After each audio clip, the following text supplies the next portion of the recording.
是 Christina 方，吉普巨斯国际演讲俱乐部的创会主席。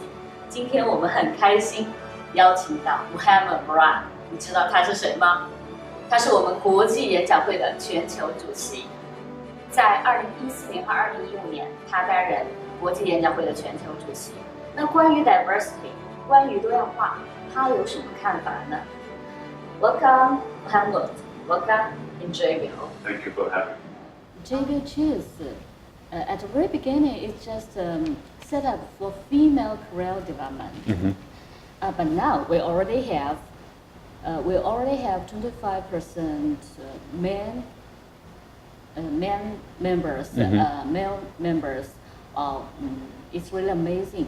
So, how does Toastmasters especially empower women? Toastmasters, when it first started in 1924, there were no women allowed.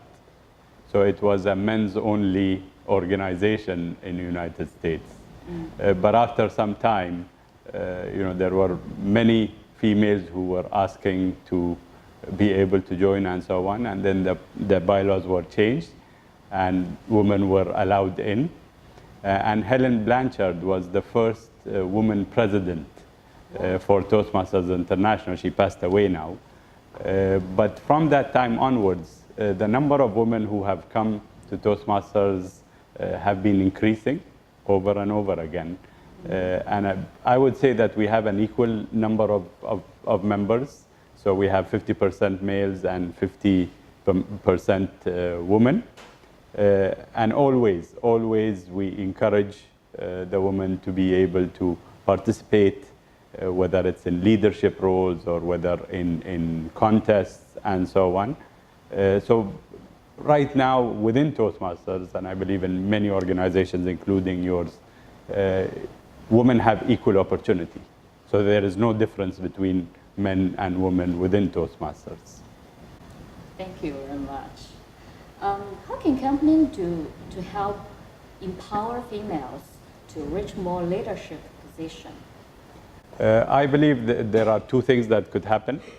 Number one, educate the men that women are equally capable of doing so.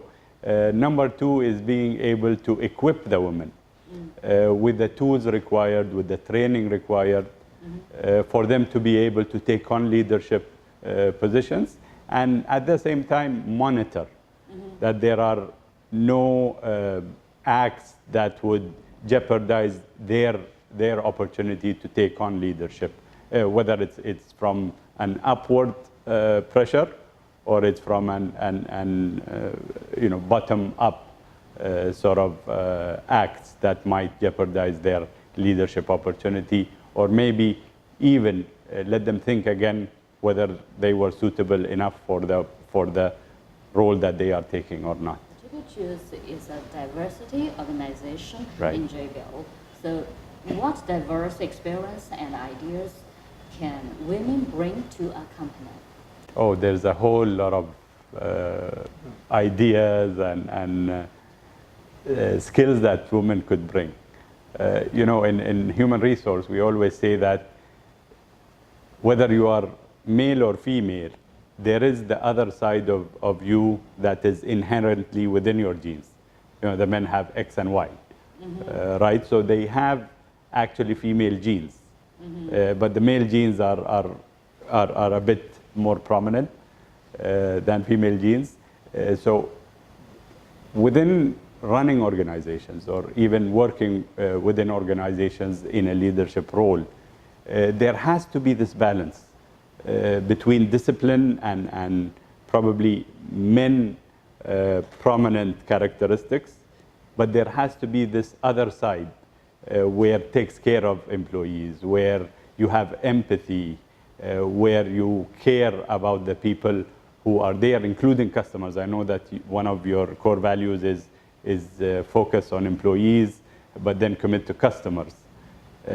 Similarly, within the organization, there has to be this balance between the male and female skills that are inherent in all of us. But it's important for us to emphasize that there has to be care, there has to be empathy to look at results only will not make the company successful. Wow, so you mentioned about empathy. Mm-hmm. Thank you. That's a very good point. What is some advice you would give young people just entering the workforce, male or female? Right. There's only one piece of advice. Mm-hmm. Work hard. Work hard. Yeah. Wow. Do you know, work hard and play harder is our slogan Okay. in Jabil. Okay. Work hard. For them to prove themselves, it's important for them to be able to prove themselves in terms of skills and achieving of their requirements within the role and so on. So success will not come, in my opinion, and I've worked in several fields. It will not come unless you work hard. And once you work hard and you establish yourself, that is when you can look for different opportunities or probably get promotions within the same role. But working hard is the first thing that they will need to do. Yes, working hard is the first thing we should do. We have the last question. Mm-hmm. Overall, what do you see as a business value of diversity? The whole world thrives on diversity, by the way. You know, we have connections with different countries. I saw an ad lately on the internet where they actually do gene testing. Mm-hmm. And it's surprising that, you know, people who think they are purely from Europe or from Germany, for instance, they have African genes. Wow. And they have, you know, Middle Eastern genes, they have Far Eastern genes in very small percentages, but that proves that we are all diverse from inside. And if we are not able to be coping with diversity on the outside, then we are not fulfilling whatever we have been born to do. Diversity is important for creative skills. It is important for teamwork. It is important for getting better ideas and improvements within the work environment. So in my opinion, there's no way you could work if you do not have diversity within your team. Well, that means we are born in diversity. Absolutely. And the word is diversity. Wow. Thank you. Thank you. I'm very happy to have this time to talk with you. Thank you so very much. Thank you for having me. Thank you. Okay, then.